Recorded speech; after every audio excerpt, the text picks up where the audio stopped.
සුබ දවසක් වේවා ඔයාලා හැමෝටම. Forex trading video series එකේ දෙවනි වීඩියෝ එක තමයි ළමයි අද අපි කතා කරන්න බලාපොරොත්තු වෙන්නේ. දැන් ඔයා Forex market එකේ ගනුදෙනු කරනවා නම් ඔයා ගනුදෙනු කරන්නේ මොනවත් එක්කද? මොන වගේ currencies-ද? මොන වගේ මුදල් ලේඛකද කියලා දැනගන්න එපා. ඒතකොට මේ මුදල් ලේඛක කොහොමද අපි මිලදී ගන්නෙ? විකුණන්නේ කොහොමද? කියන එක ගැන ඔයාට හොඳ idea එකක් අදහසක් තියෙන්න ඕන. එහෙම අදහසක් නැතුව ඔයාට මේ වැඩේ කරගෙන යන්න අමාරුයි. මේ වීඩියෝ සිරීස් එක ළමයි මම ගොඩක් සරලව තමයි කරන්නේ. මොකද කිසිම දෙයක් නොතේරෙන කෙනෙකුට පවා තේරෙන්න තමයි මේ වීඩියෝ සිරීස් එක අපි කරගෙන යන්නේ. සමහරලාට නොතේරෙන තැන් තියෙන්න පුළුවන්. මොකද මගේ එක්ස්පීරියන්ස් එකත් එක්ක තමයි මම මේ වීඩියෝ සිරීස් එක ඔයාලට ගේන්නේ. මොකද සමහර මාකට් එකේ තියෙන වචන උනත් වෙනස් වෙලා මොකද මම පාවිච්චි කරන විදිහත් එක්ක ගලපලා තමයි ඔයාලට කියන්නේ. එතකොට ඔයාලට සමහරට ඒක දැන් යන වචනත් එක්ක ප්‍රායෝගික පැත්තක් ඔයාලට දැනෙයි. මොකද මම හැම වෙලෙම මේ මාකට් එකේ ප්‍රායෝගික පැත්ත ගැන තමයි කතා කරන්නේ ගොඩක් වෙලාවට. වචන අපි පොඩ්ඩක් අමතක කරමු. ගොඩක් අයට මේ වචන හින්දා තමයි මේ මාකට් එක එපා වෙලා තියෙන්නේ. මොකද එක එක අපිට හිතා ගන්න බැරි එක එක ඉංග්‍රීසි වචන දාලා ඒවට අර්ථකථන දීලා නිකන් අමුතු ලෙවල් එකක තමයි මේක තියෙන්නේ. ඒකට අපි එහෙම හිතන්න ඕනේ නෑ ළමයි. සරලව හැමදේම සරලව හිතමු. නේද? නෑ. බයි එකක් සෙල් එකක් කියලා දෙපැත්තක් නෙමෙයි තියෙන්නේ. ඒතකොට මේ දෙපැත්තෙන් අපි ප්‍රොෆිට් කරනවද ලොස් වෙනවද කියන එක තීරණය වෙනවනේ. නේද? එතකොට අපි ප්‍රොෆිට් කරන පැත්ත සරලව හිතමු කොහොමද මේකට අපි එන්ට වෙන්නේ කියලා. සරල කාරණාවෙන් ඉඳන් සංකීර්ණ කාරණාවට එනකන් අපි ස්ටෙප් බයි ස්ටෙප් කතා කරනවා. ඒ නිසා යම් දැනුමක් තියෙන කෙනෙක්ට උනත් මම මේ කතා කරන දේ අතරතුර එයාට ගන්න දෙයක් තියෙන්න ඉඩ තියෙනවා. ඒ හින්දා වීඩියෝ සීරීස් එක අහලා ඔයා දන්නේ නැති දෙයක් තියෙනවා නම් අපිට කමෙන්ට් එකක් දාන්න. නැත්නම් අපේ Telegram channel එකට join වෙලා අපේ support එක ගන්න. මතක තියාගන්න ළමයි අපි මේ වීඩියෝ වලට එතකොට අපේ Telegram channel එකේ join වෙලා ඒ analyzing වලට අපේ team එකත් එක්ක join වෙන්න කියලා අපි සත පහක්වත් ඔයාලගෙන් අය කිරීමක් කරන්නේ නැහැ. හොඳට මතක තියාගන්න. සමහර වෙලාවට මේ වැඩපිළිවෙල තව ටිකක් ඉස්සරහට යනකොට අපිට තාම කම්ප්ලේන්ට් එකක් ඇවිල්ලා නැහැ.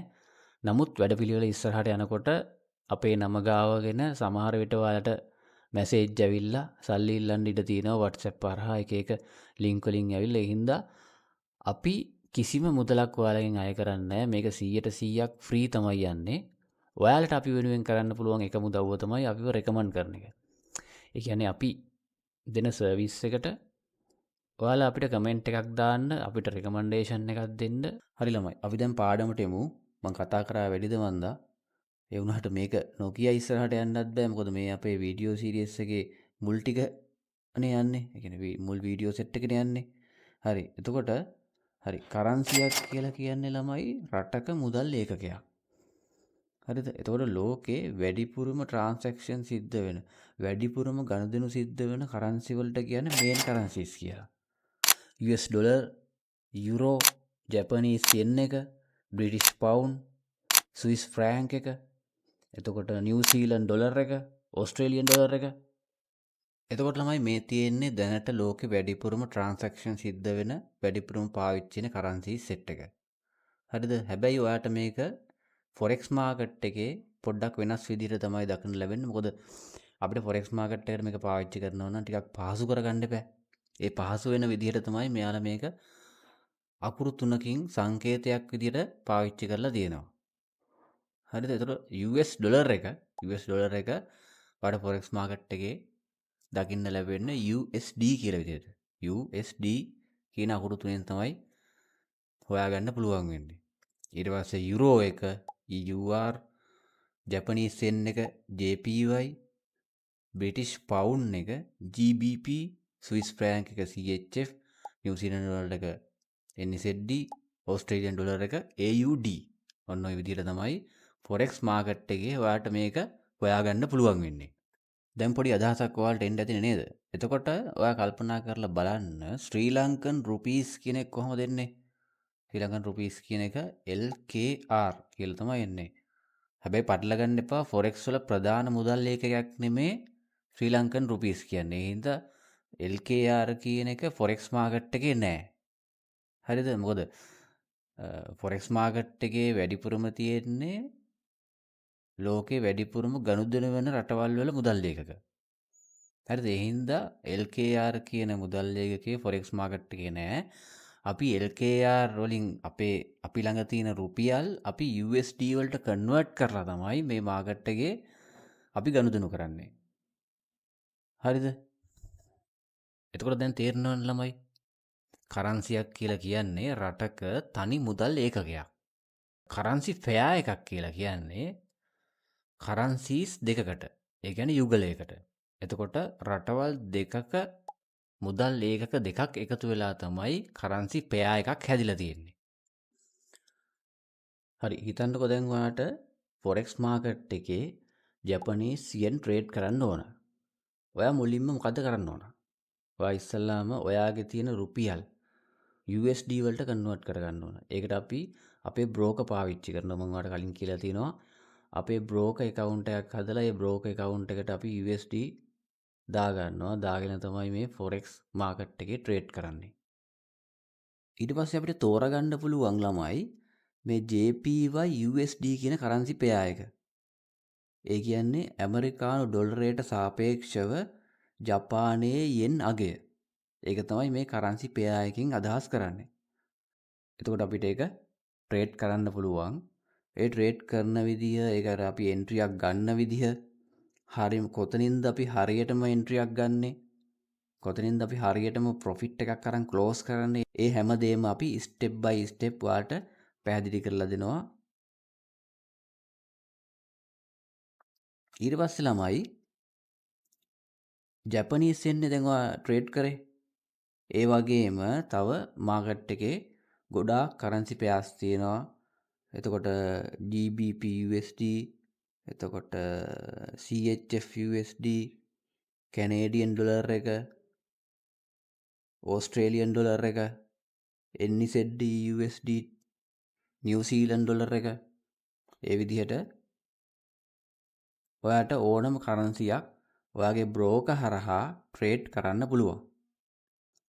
එතකොට ළමයි මේ තියෙන්නේ දැනට forex වල පාවිච්චි කරන මේජර් කරන්සි පෙයාස් 7ක්.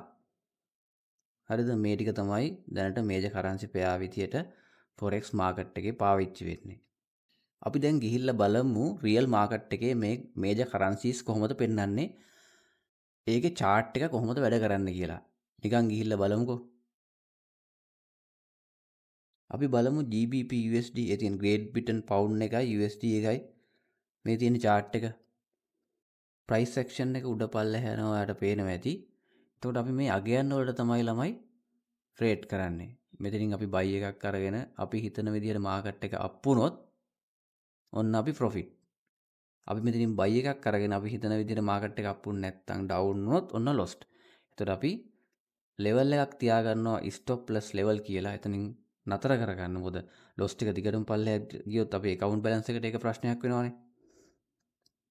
ඒ හින්දා යම් තැනකින් stop loss තියාගෙන take profit එක කියන profit area එක සලකුණු කරගෙන තමයි අපි risk එක අඩු කරගෙන මේ trading එක කරන්නේ. හොඳට මතක තියාගන්න ඕන කාරණාව තමයි real money trade කරන්න කලින් demo account එකක් හදලා ඒකේ trading කරලා ඔයාගේ ක්‍රමවේදය ඔයා practice කරන ක්‍රමවේදය හරියට දිගින් දිගට practice කරලා තමයි අපි real money වලට යන්නේ. කරන්සි පෙයා එක ළමයි කොටස් දෙකකට බෙදෙනවා. අපි යුරෝ USD ගමුකෝ. හරි. යුරෝ USD එකේ මේ පිටිපස්සේ තියෙන කරන්සිය ඒකට කෝඩ් කරන්සිය කියලා තමයි කියන්නේ. හරිද? එතකොට මේ ඉස්සරහින් තියෙන එක බේස් කරන්සිය. ඒක තමයි බේස් එක. යුරෝ කියන එක තමයි බේස් එක. එතකොට මේක අපි කියවන්නේ ඇමරිකානු ඩොලරයට සාපේක්ෂව යුරෝ වල අගය. එහෙම තමයි කියවන්නේ. මේවා කටපාඩම් කරන්න දෙයක් නෑ ළමයි. මේවා නිකන් දැනුම විතරයි. ඔයාලා ට්‍රේඩින් වලදී මේවා ඇත්තට ලොකු වැදගත්කමක් නෑ. අනික මේක කටපාඩම් කරලා කරන්න පුළුවන් සබ්ජෙක්ට් එකකුත් නෙමේ. ඊට පස්සේ මේ කරන්සිස් වර්ග දෙකකට බෙදෙනවා. මම කිව්වා මේජර් කරන්සිස් සහ මයිනර් කරන්සිස් කියලා. අපි ප්‍රධානව ගනුදෙනු කරන්නේ ළමයි මේජර් කරන්සිස් එක්ක. මොකද මේජර් කරන්සිස් එක අපි ගනුදෙනු කරන එක ලේසි. ඒකට හේතුව මේජර් කරන්සිස් කියලා කියන්නේ වැඩිපුරම ගනුදෙනු සිද්ධ වෙන රටවල් වල කරන්සිස්. එතකොට අපිට ඒ වගේ ගනුදෙනු කරනකොට ඒ රටවල් වල සිද්ධ වෙන දේවල් වලින් ඒ කියන්නේ ගොඩක්ම ගනුදෙනු සිද්ධ වෙන නිසා ගොඩක් වෙලාවට වෙබ්සයිට් වල එක බ්ලොග් වල YouTube එකේ ඔයාලට Facebook එකේ ඔයාලට බලා ගන්න පුළුවන් එක නිවුස් තියෙනවා. නිකන් හිතන්න ගෝල්ඩ් එක අපි ට්‍රේඩ් කරනවා නම් ඒ ගෝල්ඩ් එකට අදාළ නිවුස් එකක්. සමහරට එක හේතුන් මත ගෝල්ඩ් එකේ අගය වෙනස් වෙන්න පුළුවන් කියලා උපකල්පන Facebook එකේ YouTube එකේ වෙබ්සයිට් වල දානවා. ඒතකොට ඔයාලට ඒක පාවිච්චි කරලත් අදහසක් ගන්න පුළුවන් මේ සතියේ තුල මේ ගෝල්ඩ් එකට මොකක් සිද්ධ වෙයිද? එහෙම නැත්නම් මේ යුරෝ එකට මොකක් වෙයිද? එහෙම නැත්නම් පවුමට මොකක් වෙන්න ඉඩ තියෙනවද? කියලා ඔයාලට අදහසක් ගන්න පුළුවන්. ඒකත් ඇත්තටම ගොඩක් වටිනවා. අර මයින කරන්සි එකක් අපි පාවිච්චි කරොත් ඒකට එන නිවුස් අඩුයි, ඒකට එන වැලියු එක අඩු හින්දා අපිට අයිඩියා එකක් ගන්න අමාරුයි. ඒ හින්දා තමයි ඇත්තටම ළමයි අපි ගොඩක් වෙලාවට මේ මේජර් කරන්සිස් පාවිච්චි කරන්නේ. මේජර් කරන්සි එක තව වැදගත්කමක් තමයි ස්ප්‍රෙඩ් එක අඩුයි. ස්ප්‍රෙඩ් එක කියලා කියන්නේ දැන් අපි ෆොරෙක්ස් මාකට් එකේ ට්‍රේඩ් කරන්න බ්‍රෝකර් කෙනෙක් පාවිච්චි කරනවානේ. එතකොට ඒ බ්‍රෝකර් අපි එක ට්‍රේඩ් එකකට පොඩි කමිෂන් එකක් ගන්නවා. ඒක තමයි බ්‍රෝකර් කමිෂන් එක කියලා කියන්නේ. ඒකටම තමයි අපි ස්ප්‍රෙඩ් එක කියලා කියන්නේ. ඒක පොඩි දැනෙන්නේ නැති පොඩි කමිෂන් එකක් තමයි ගන්නෙ. හරිද? එතකොට ඒ කමිෂන් එක, ඒ ස්ප්‍රෙඩ් එක මේ මේජර් කරන්සිස් වල ටිකක් අඩුයි. ඒකත් ප්‍රධාන හේතුවක්. ඔන්න අද ඔයාලා කරන්සියක් සහ කරන්සි පෙයා එකක් අතර වෙනස අද දැනගත්තා. එතකොට කරන්සි කියන්නේ මොනවද? කරන්සිස් අපි බැලුවා, මේජර් කරන්සිස් තියෙනවා, මයිනර් කරන්සිස් තියෙනවා. ඒ වගේ වැදගත් මාතෘකා ටිකක් අද අපි කතා කරා. ඔයාලා දැන් සරලව මේක සිද්ධ වෙන්නේ මොකද්ද කියන එක ගැන අදහසක් එන්න ඇති. එතකොට මම කතා කරා දැන් ටිකකට කලින් ඔයාලට කිව්වා ගෝල්ඩ් මාකට් එකක් ගැන. ගෝල්ඩ් මාකට් එකක්. එතකොට සමහරට ඔයාලට හිතෙන්න ඇති මේ ගෝල්ඩ් මාකට් එක කියලා කියන්නේ ෆොරෙක්ස් වගේ වෙන මොකක් හරිද කියලා. නෑ ළමයි, ගෝල්ඩ් කියලා කියන්නේත් ෆොරෙක්ස් මාකට් එක ඇතුළෙම අපිට ට්‍රේඩ් කරන්න පුළුවන් කරන්සියක්. හරිද? කරන්සියක් කිව්වට ඒ කරන්සියක් නෙමෙයි, ඒක මෙටල් කියලා තමයි අපි සලකන්නේ. ඒ කියන්නේ ගෝල්ඩ් කියන්නේ ළමයි ලෝකෙත් ඇත්තටම ෆිසිකලි තියෙන දෙයක්නේ. ගෝල්ඩ් කියන්නේ ෆිසිකලි ලෝකේ තියෙන දෙයක්. එතකොට ඒකේ මිල කොහොමත් වැඩි වෙනවා. දැන් ඔයා හිතන්නකෝ ඔයා අද රත්තරන් මාලයක් ගත්ත කියලා. ඔයාලා තව මාසෙකින් ඒක විකුණුවොත් එහෙම අනිවාර්යෙන් ඔයා ගත්ත ගානට වඩා විකුණන්න පුළුවන්. අවුරුද්දකින් විකුණුවොත් එහෙම සමහර ඩබල් කරලා විකුණන්න පුළුවන්. තේරුණාද? ඒ කියන්නේ මේ රියල් මාකට් එකක්. ඇත්තටම ගෝල්ඩ් මාකට් එකේ තමයි අපි ට්‍රේඩ් කරන්නේ. ඒක මාර සේෆ්ටි. ලොන්ග් ටර්ම් ගත්තොත් එහෙම ගෝල්ඩ් මාකට් එකේ ට්‍රේඩ් කරන එක මාරම සේෆ්ටි. හැබැයි ගොඩක් අය ෂෝට් ටර්ම් එන්ට්‍රීස් ගන්න ගිහිල්ලා තමයි ලොස් කරගන්නේ. ෂෝට් ටර්ම් එන්ට්‍රීස් අපි ගන්නවා නම් ඒ ගන්න ඕන හොඳ ඉන්ඩිකේටර්ස් පාවිච්චි කරලා, හොඳ ඇනලයිස් එකක් කරලා, හරිම තැනින් තමයි අපි ෂෝට් ටර්ම් එන්ට්‍රීස් ගන්න ඕන. එතකොට වරදින්න තියෙන ඉඩකඩ ගොඩක් අඩුයි. හැබැයි අපි ලොස්ට් වෙනවා. හරිද? ලොස් පර්සන්ටේජ් එක අඩු කරගන්න ඕන. ඒ කියන්නේ දැන් හිතන්නකෝ ට්‍රේඩ් 10ක් දාලා 6ක් දිනුවොත් එහෙම ඒතර ඔයා කොහොමත් ප්‍රොෆිට් නේ. ඒ කියන්නේ එකට එක ටේක් ප්‍රොෆිට් ස්ටොප් ලස් තියලා ට්‍රේඩ් 10ක් දාලා 6ක් වින් කරොත් ඔයා කොහොමත් ප්‍රොෆිට්. එතනත් අපි එතකොට එච්චර මේ පර්සන්ටේජ් එකට යන්නේ නැහැ. අපි ට්‍රේඩ් 10ක් දාලා අපි ටාගට් කරන්නේ ට්‍රේඩ් 4යි. තේරුණාද? ඒකට අපි කියනවා RR එක මැනේජ් කරනවා කියලා. එතකොට RR එක මැනේජ් කරොත් ඒ කියන්නේ ඔයා ස්ටොප් ලොස් එක, ඒ කියන්නේ හිතන්නකෝ ට්‍රේඩ් එකක් දැම්මට පස්සේ ලොස්ට් එක ඩොලර් 10කින් ගලවනවා. හැබැයි ප්‍රොෆිට් එක ගලවන්නේ ඩොලර් 30කින්. RR එක මැනේජ් කරනවා කියන්නේ ළමයි ඔන්න ඕකට තමයි. හැබැයි ඕක සරලව මම ඔයාලට කිව්වේ අපි ඉස්සරහට ඔය ස්ටෙප් බයි ස්ටෙප් එකින් එක කතා කරනවා. දැන් මේ කතා කරගෙන ආපු එකට අදහසක් තමයි මම ඔය දුන්නේ. ඒකට මං කියන එක පැහැදිලිද ඔයාලට? මම මේ සරලව කිව්වේ මොකද්ද මේ සිද්ධ වෙන්නේ කියලා. හරිද? එතකොට ගෝල්ඩ් මාකට් එකේ ළමයි අපි ට්‍රේඩ් කරනකොට ගෝල්ඩ් එක කියලා කියන්නේ රියල් මාකට් එකක්. ඒ විදිහටම තමයි ඉතින් අනිත් ඕනම කරන්සි පෙයා එකක් එක්ක අපි ගනුදෙනු කරන්නේ අන්න ඒ විදිහට තමයි. ඊළඟට අපි බලමු මේ ගෝල්ඩ් එක ෆොරෙක්ස් එකේ පාවිච්චි වෙන්නේ මොන නමින්ද කියලා. දැන් මම ඔයාලට කලින් කියලා දුන්නානේ. ජපනීස් යෙන් එක ෆොරෙක්ස් මාකට් එකේ ජපනීස් යෙන් කියලා නෙමෙයි තියෙන්නේ JPY කියලා. ඒ වගේම ගෝල්ඩ් එක ෆොරෙක්ස් මාකට් එකේ තියෙන්නේ XAU USD කියලා. එතකොට මේක කෝඩ් කරන්සිය USD බේස් කරන්සිය ගෝල්ඩ් XAU. හරි මම මේ වීඩියෝ එක මෙතින් නතර කරනවා ළමයි. ඔයාලට අද ලොකු දැනුමක් එන්න ඇති කියලා මං හිතනවා. ඔයාලට නොතේරෙන දෙයක් තියෙනවා නම් කමෙන්ට් එකක් දාන්න. එහෙම නැත්නම් අපේ Telegram channel එකට join වෙලා ඔයාලට අපේ admin ලගෙන් විස්තර දැනගන්න පුළුවන්. අපේ channel එක subscribe කරලා තියාගන්න. එතකොට අලුතෙන් දාන වීඩියෝස් ටික ඔයාලට notification එකක් විදියට හම්බ වෙනවා. එහෙනම් ගිහිල්ලා එන්න ළමයි ඊළඟ වීඩියෝෙන් හම්බෙමු අපි.